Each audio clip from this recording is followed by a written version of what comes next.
Evet, biraz size Bodrum'dan video çekeyim. Bakın burası Küdür'e giden yol. Yalıkavak'tan sonra. Sadece tatile gelenler bu yolları bilmez. Ama ben şu an Küdür'den dönüş yolundayım. Yani Yalıkavak'a doğru gidiyorum. Yalıkavak Marina'nın oraya. Böyle de ufak bir çekim yapayım dedim size. Hava bugün güzel ama acayip rüzgarlı. Drone uçurdum. Neredeyse drone'u kaybediyordum.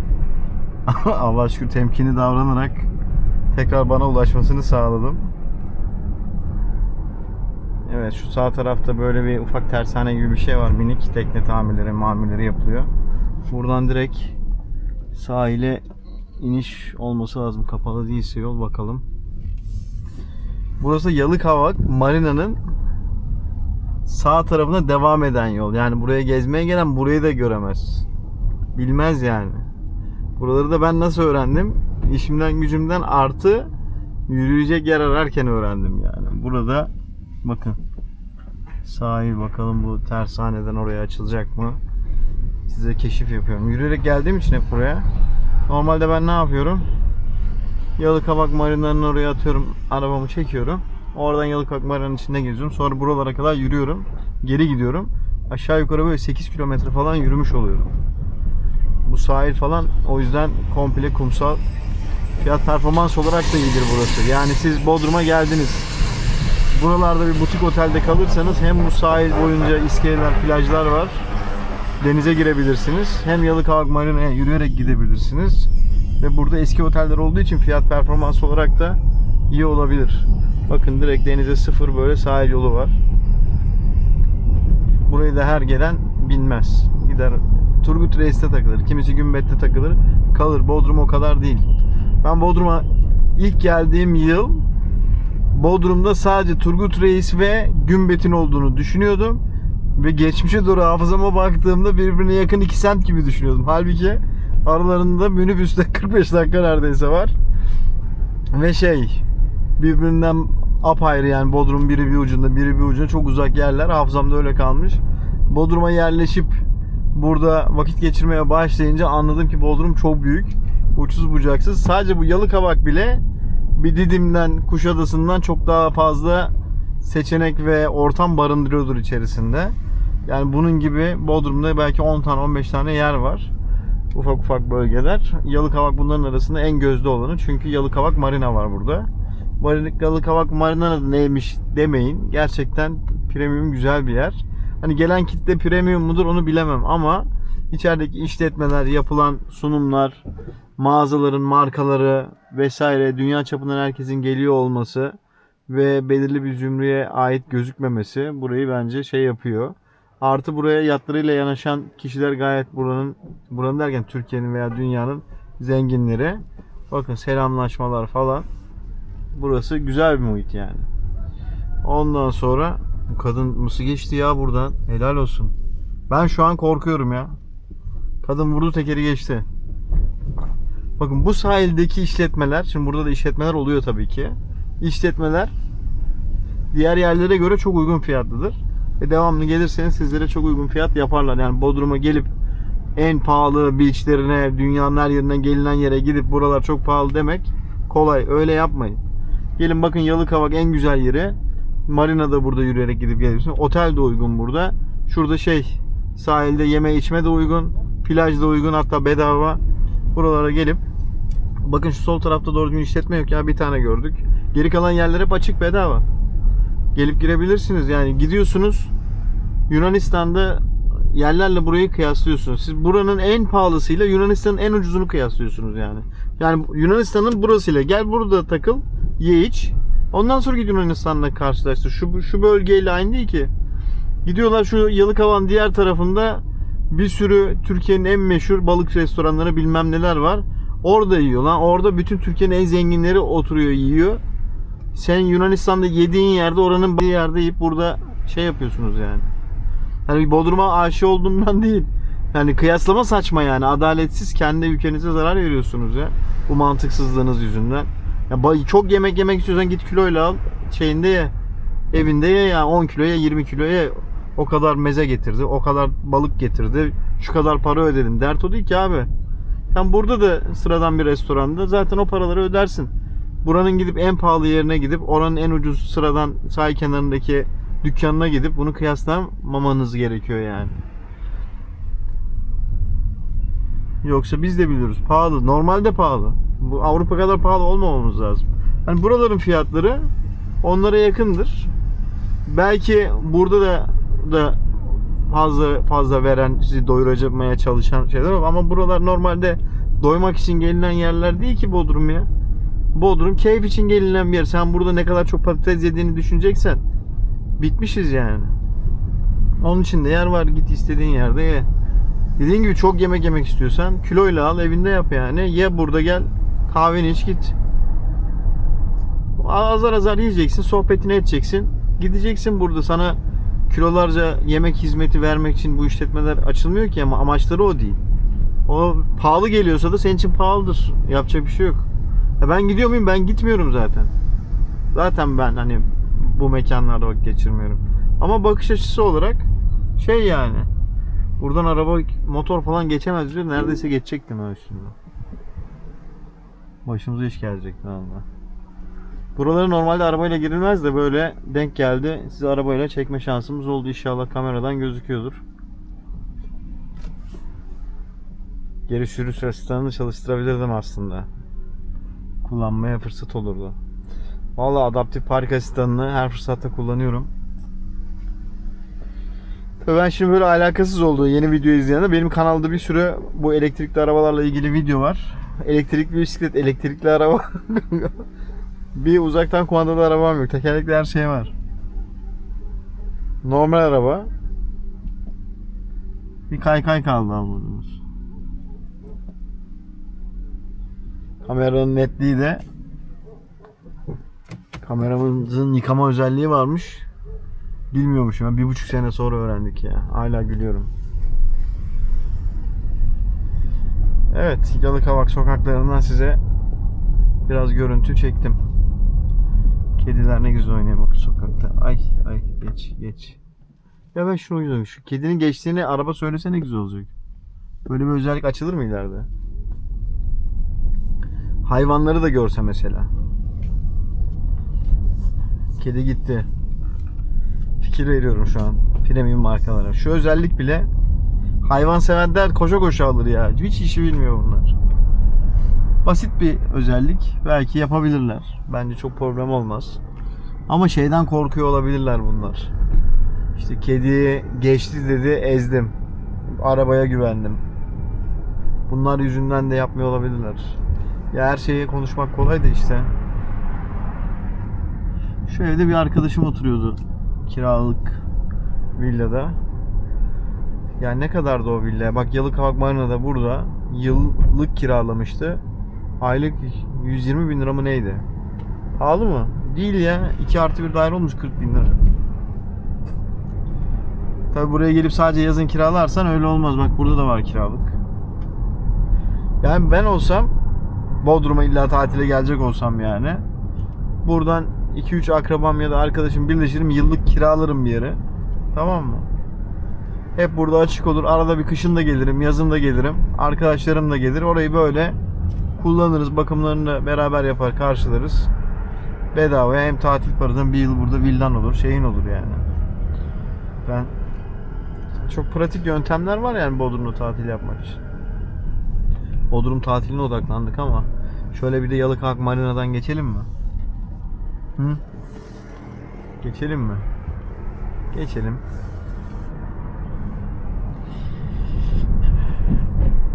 Bakın burada uygun fiyatlı istiyorsanız yeme içme yerleri var. Hatay, Antep, bak baharat pazarı falan, şurada ucuz bir yer var. Günaylar ev yemekleri, bak şuraya gelin, ucuz. Yunanistan'ın yarı fiyatı. Var seçenek, Bodrum pahalı değil. Senin seçtiğin mekana göre değişiyor fiyatlar. Şimdi bu Yalıkavak'ın kendi çarşısının içerisi de uygun mesela. Şunu bir kapatayım ben. Ses kalitesini arttıralım. Bak şurası da çok güzel bir tepe. Şurada aşağıda şey var. Arka pizza var. Burada meşhur. Meşhur olmasının sebebi ne biliyor musun? Mağazaları çok güzel. İster sevgilini götür, ister eşini götür, ister çocuğunu götür. Hepsine uygun. Resim çekmeye de çok güzel ortam var. Güzel süslemişler. Burası Yalıkavak'ın normal eski çarşısı. Burada da takıcılar, makıcılar, bilmem kuyumcu, muyumcu, süs eşyası satan yerler var. Buraya gelirsiniz. Dondurmacı falan da var içeride birkaç tane. Çay içmeye normal köy kahvesi de var içeride. O da güzel. Bu yüzden seviyorum. Her yerinde bir köy kahvesi, bir belediye kafe var. Ondan sonra ne diyorduk? Arka pizza. Fiyat performans olarak da çok iyi kardeşim. Yani sıradan bir pizzacıda alacağın fiyata sana pizza, makarna falan veriyor. Çok güzel sunuyor. Çok kaliteli veriyor. Tadı da çok güzel. Yediğin hiçbir şeyden de pişman olmazsın. Fiyatları da uygun, hem de yerleri de güzel. Yani Yalıkavak'ta işte ne bileyim Bodrum merkezde 2 tane var. Burada bir tane var. Şimdi burası iş yapmasını kim yapsın? Kapalı gişe. Yazın rezervasyonla gelmen lazım. Öyle de bir yer. Yer lokasyonları da çok iyi. Şimdi bu adam ne yapmış? Asker, çok çalışmak, yüksek ciro, yüksek para. Bu. Sistem bu. Evet, Yalıkavak Marina başladı. Marina'nın en başındaki tamir tadilat yerleri tahmin ediyorum burası. Buradaki yerler pahalı. Şimdi siz geliyor arabayı buraya, otoparka koyuyor 500 liraya. Sonra geliyor Yalıkavak Marina'da buradaki yerlerde. Lan burası Bodrum'un metrekare fiyatı en pahalı olan yeri ya. Sen burayla niye kıyaslıyorsun şeyi? Tamam, şurada dondurmanın topu belki 250 liradır. 200 liradır, 250 liradır. Yani Bağdat Caddesi'nde de 150 lira. Yani ben anlamıyorum ya. Burada da içeride cook shop var. Diğer ülkedeki diğer cook shoplarla fiyatı aynı. Ondan sonra Cafe Nero var. Starbucks var. Yani normal bütçelere uygun, fiyatları standart olan yerler de var içerisinde. Gayet güzel bir kurgu var. Buraya gelip en pahalı yerde yiyip buranın fiyatları şöyle böyle. Abi yemeyeceksin. Kazık yemeyeceksin. Kazık atan mı yok mu? Var. Kralı var. Bak, en büyük kazıkçıyı söylüyorum. Bodrum'un rekortmeni bence. Daha çok beni vicdanen yoran bir işletme görmedim yani. Akyarlar Bodrum'un en fiyat performans yeridir. Denizi güzeldir, soğuktur. Ama işte orada gündelik ev kiralama bilmem ne falan filan uygun, aileye yönelik bir yer yani böyle. Yazın bir yaşlı kesim, bir aile kesimi gelir, kışın bomboş olur. Öyle bir yer. Orada bir tane pideci var yol üzerinde. Adını hatırlamıyorum şimdi. Samsun bilmem ne pide. Yol kenarında görürsün, tam Fener'in orada. Kardeşim gittik oraya. Lan bir pide ne kadar olabilir? Bir fiyatı vardır yani. Ya tamam, her şey okey. Pide zaten pahalı. Atıyorum normalde 350 lira olması gereken 550 lira pide. Tamam mı? Ama pidenin, lahmacunun yanında ben salata, yeşillik falan getirmeyen bir yer hayatımda daha hiç görmemiştim. Adam şeyi getirirken, pidelerin fiyatına falan baktık, siparişi verdik, kabullendik. Getirirken arkadaşım dedi ki ya bir salata falan da alabilir miyiz, domatesi? O bayılır öyle. Bir de bedava ya, dünya kadar ister yani. Bir daha ister, bir daha ister. O ilk istemesini yaptı. Adam yeşillik falan getirmeyince. Adam getirdi. Adam iyi yaptı ona. Getirdi, koydu abi. Bak, pide 500 lira mı ne? 500-600 lira. Salata şöyle tabii normal yanında verilebilecek bir salata. Hani gavurdağı falan özel peynirli bir salata değil. Normal salata. Yanında verilmesi gereken şeyi getirdi. Ona da 250 lira yazmış.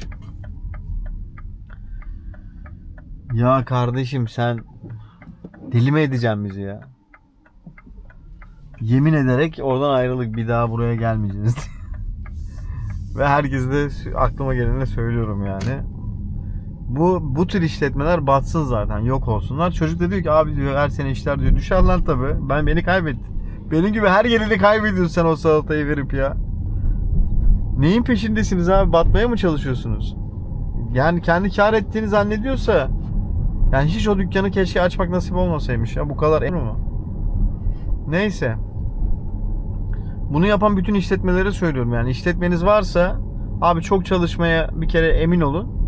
Çok çalışacağız biz. Fazla ciro yapacağız. Oradan karımızı yükselteceğiz. Az karla satacağız. Az kar da değil aslında. 5 ile çarpıyor millet. %30, %40, %50. Tamam, %50 karla satacağız. Bu ekonomik düzende. Ama çok satacağız. En iyisini biz yapıyoruz. En iyi çorba, en iyi et. Her şeyin en iyisi %50, %40 net kar. Belki daha azı. Maksat herkesten sıyrıl, yiyen şunu desin. Aa ne kadar güzel. Lan bedava. Bu. O hiç sistem de çok güzel. Personeller de çok saygılı. Tuvalet de çok temiz. Ama fiyat da çok iyi. Bak oraya herkes birbirine kulaktan kulağa söylüyor. Öyle bir adede, öyle bir sayıya, öyle bir ciroya ulaşırsın ki o kazıklayarak yaptığın karın 10 katını cebine koyarsın. 20 katını cebine koyarsın. Şubeler açarsın. Ya bu kadar basit bir matematikken niye yapmıyorsunuz ya? Yani varsa Allah rızası için yapsın ya. Ben devam takip ediyorum çünkü böyle şeyler. Neyse. Bodrum'daki size biraz fiyatlardan bahsedeyim. Hazır muhabbet etmişken. Çayınızı kahvenizi alıp izliyorsanız güzel. Bodrum'daki fiyatlar nasıl? Şimdi burası Yalıkavak Marina ve çevresi. Buradan yukarı doğru çıkarken işte Yalıkavak Çarşı bölgesi var. Yukarıda Malikaneler bölgesi var. Bölge bölge. Yalıkavak yine Gökçebel de dahil. Dirmil de dahil. Böyle etrafında da bölgeler var. Yani takribi olarak şöyle söyleyebilirim size. Deniz manzarası olan müstakil 0 bir villa. Tamam 0. Deniz manzarası var. Tam müstakil. Havuzlu 3+1 veya 4+1. Bu rakam yeni ise 1 milyon eurodan başlar. Başlangıç. Yani bu 1 milyon euroyu deniz manzaralı bulamayabilirsiniz. 3+1 olur. Ufak bir villa olur varsa. Ama eli yüzü düzgün bir villa 1,5 milyon euro. Yani böyle odaları çok büyük olmayan 4+1 bir villa. Havuzlu. Site içerisinde 1,5 milyon euro. Ama derseniz ki böyle devasa bir şey olsun, villa gibi villa. Hani 400-350 metrekare odalar, 4+1, 5+1, büyük teraslar, büyük havuz, büyük bahçe. Bunları da şey yapayım dersen 2 milyon euro. Bir de bu site içerisinde olsun, kapalı otoparklı olsun, işte güvenlik olsun, birinci sınıf işçilik olsun, inşaat kalitesi mükemmel olsun, manzarayı en iyi yerden görsün falan derseniz de 2 milyon euro gibi düşünebilirsiniz. Buradaki müstakil fiyatlarını. Daire fiyatları da, daire demeyeyim de normal eski Bodrum evlerinde de 20-25 milyonlarda burada seçenekler bulabilirsiniz. Yani 500-600 bin eurolardan başlıyor gibi düşünebilirsiniz. Şimdi ben size bir tane eski bir tane şeyi göstereyim. Talibi varsa da yazsın bana. Bakın şu köşedeki villaları görüyor musunuz? Burada 2 tane villa var. Uzun süredir satılık, yani ciddi zamandır satılık. Burası pazarlığa açık. Yani burada arkadan çok acelesi var Bodrum'da bu insanların. Burası da full manzarayı görüyor. Ama Lebiderya diyemem yani. Üst katlardan Lebiderya inanılmaz iyi. Ama alt katlardan, bahçeden de böyle dik bakınca görüyorsunuz. Oturunca belki göremezsiniz. Buranın fiyatı tahmin ediyorum böyle 30 milyonlara falan alınır. Burası 9-10 yaşında bir yer ama içi komple yenilenmiş ama birinci sınıf yenileme yok. Yerden ısıtma var. Normal klima var. VRF iklimlendirme yok. Mutfakları falan yenilemişler ama bence burayı alan komple baştan aşağı yeniden yapar. Şu karşıdaki 2 tane yer. Bir tanesini söylüyorum. Yani 30-60 gibi, 50 gibi. İkisini birden alana 50 konuşulabilir. Bunlar bir de liste fiyatları değil. Ben size hani son olabilecek fiyatları söylüyorum. Manzara da iyidir yani buranın manzarası. Lokasyon çok iyi. Hemen demin Yalıkavak Marina'ya buradan yürü. İstersen aşağıda pazar yeri var, yürü. Biraz yokuş ama çıkılmayacak, yürünmeyecek bir yokuş değil. Şu yukarıda bir tane çok güzel proje var. Yeni çıktı, benim favorim. Yani her müşterimi oraya götürüyorum. Adamlar bir kere noter sözleşmesi yapıyor. Bu çok önemli. Tam gösteriyor.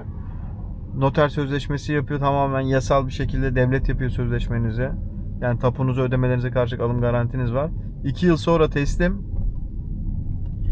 48 ay Türk lirasına vade yapıyor. %30 peşin kalanına. Döviz olarak da 30 ay vade yapıyor. Bu da çok iyi.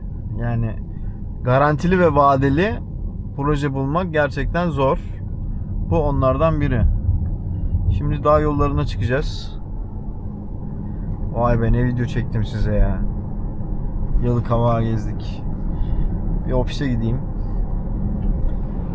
Önce şunu yapacağım. Önce benim elektrik malzemeleri aldığım yere gideceğim.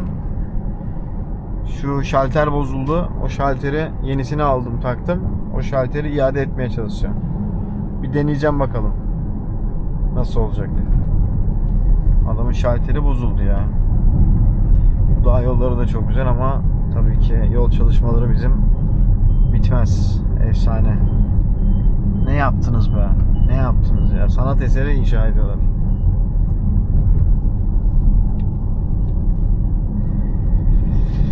Şöyle bir gezmeli bir çekimimiz oldu. 3-5 bir şeyler anlattık ama ya kötü değil. Buranın sağ tarafı malikaneler bölgesi işte. Burada çok büyük yerler, yani 5 dönüm içerisinde 500-600 metrekare, 1000 bir dönüm, yani 5 dönüm içerisinde 1000 metrekarelik malikane dediğimiz yerler var. Burası malikaneler bölgesi. Burada zaten imar düşük olduğu için mecburen böyle yapıyorlar. Yani imar düşük, büyük arsa alıyorlar. Onun imar oranına göre içine işte 700-800 metrekare ana yapısı, terasları, berasları bilmem neleriyle 1000 metrekarelik böyle yerler yapıyorlar. Kapalı otoparkı oluyor. Şey oluyor işte, çayır çimeni oluyor. Bayağı egzotik şeyler var yani burada. Çok çok lüks diyebileceğimiz yerler var. Onların fiyatları da böyle 5 milyon euro gibi düşünebilirsiniz. Bunlar çok büyük paralar gibi geliyor. Kimde var bu paralar diyoruz ama var işte. Var. Birilerinde bu paralar çokça var. Ya bir yerden sonra o bizim günlük hayatta çalışmaya kazandığımız paralar var yani. Şey ya, böyle sümük bu insanlar için. Adam yani biri bir ay çalışıp 30 bin lira ya da 50 bin lira alıyor diyelim, hadi normal gerçekleri konuşalım. 30 bin liraya çalışan yoktur herhalde. Varsa da yeni hayata başlamıştır. Yani kariyerini tamamlamış 50-60 bin lira alan bir adamın bir ay boyunca her gün düzenli olarak birinin gidip emrin altında çalışması, işte ona göre yaşaması, ailesine bakmasını bir kenara koy. Bu adam işte 50 bin lirayı böyle, nasıl diyeyim ya, o kadar kolay harcar ki arkası ona dönüp bakmaz yani. 5 bin liralık bir şeyi 100 bin liraya yaparlar ona, tamam öder geçer hiç. Çünkü adamın 5 milyon euroluk villası var yani. Bu adam için 50 bin lira şey yani konuşulacak bir mesele değil. Ayda 50 bin lira kazanan adam için 5 lira neyse onun için de o yani. Öyle düşünebilirsiniz. Ama işte hayatta kazanmanın sırrı da bu aslında. Büyük paraların olduğu yerlerde vakit geçirirsen, o sana şu anda çok büyük gelen paralar sana çok kolay bir şekilde gelebilir. O yüzden küçük paraların olduğu yerlerde takılmak yerine büyük paraların olduğu yerlerde aynı emeği harca.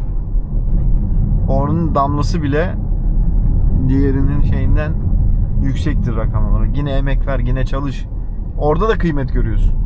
Çalışkansan, akıllıysan, eğitimliysen, büyük paranın olduğu yerlerdeki insanlar çok daha eğitimli, çok daha akıllı değil ki. Seninle aynı zekada, aynı akılda insanlar yani. Orada da değer görüyorsun yani. Zannetme ki onlar ne adamlar falan filan. Hiçbir adam değil işte. Hepsi aynı. Hepimiz insanız yani. Aynı şeydeyiz. Gözünüzde hiç kimse hiçbir şey büyütmeyin yani. Onu anlarsanız rahat edersiniz. Ve insanlar, ben yapmıyorum ama bazı yöneticiler tanıyorum yani, patronlarını, böyle çok akıllı insanları, çok şeyleri çok kolay bir şekilde manipüle edebiliyor. Kendini çok değerli gösterebiliyor. Veyahut da işte burada bir emlakçı diyelim ki, öyle bir çizgi çiziyor ki adam, zannedersin şey duayen ya, bu herhalde buraları yapılırken savaşta bu da vardı anasını satayım. Ama aslında iki sohbet et başka yerde, çok da şey değil yani, yarım akıllının teki. Ama o kendi özelinde, kendi işinde o müşteriyi kendine inandırıp kandırabiliyor, manipüle edebiliyor, sözünden çıkarmayabiliyor. Ya biliyoruz biz arkasından üzerine kar koyup iş yaptığını, ama müşteri bir şekilde ona inanıyor. İnanan adam da şey değil hani, o da süper zeka kendi alanında. Çok enteresan kafalar var yani. Ben dürüst olmaya çalışıyoruz, Allah izin verirse. Böyle ömrümüzü tamamlarız. Çok da akliye etmeyene de bir şey anlatmaya çalışmıyorum yani. Salıyorum diyorum, siz devam edin beraber. Uyumlu bir çiftsiniz. Şurası hız yapmak için çok iyi. Motosikletle özellikle. Şu virajlar güzel de yol tutuyor. Keyifli de. Oo. Bodrum'daki bir günümün bir parçasını çektim ya. Bugün drone'la çekimler yaptım. 2 tane. Yani drone'umu yeni aldım. İlk defa işte kullanmaya başladım. Hevesle gidiyorum şimdi, şey yapıyorum. Müşterinin sorduğu yeri drone'la şuraya yakın mı buraya yakın mı diyor. Gezerek gösteriyorum drone'la. Çok hoşuma gidiyor ya. O değil, hava bu kadar güzel gözüküyor ya. Deli gibi rüzgar var. Drone'u uçuruyorum, zor duruyor ayakta.